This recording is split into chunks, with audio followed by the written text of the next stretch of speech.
Les émissions mondiales de gaz à effet de serre sont en passe de connaître leur plus forte baisse annuelle depuis la Seconde Guerre mondiale. Début avril, au plus fort des confinements imposés pour enrayer le Covid-19, une réduction de 17% de la pollution mondiale au CO2 a ainsi été enregistrée.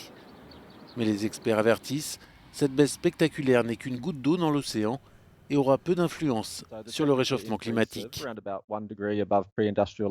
L'augmentation de la température d'environ 1 degré par rapport au niveau pré-industriel est due aux émissions des 100 à 200 dernières années. Réduire les émissions sur un an ne changera pas grand-chose à la température moyenne. Si nous voulons réduire les émissions de gaz à effet de serre, nous devons les ramener à zéro. Si la baisse a été aussi importante, c'est avant tout grâce à la réduction drastique du nombre de voitures en circulation sur la planète. À mesure que les gens retournent au travail, le trafic se densifie à nouveau et les experts craignent que cela entraîne des émissions de CO2 encore plus élevées qu'avant la crise.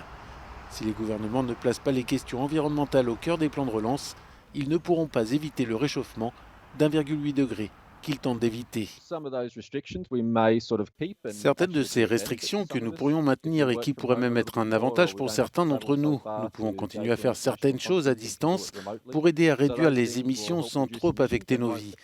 Nous devons pouvoir rendre visite à notre grand-mère ou prendre un café avec nos amis.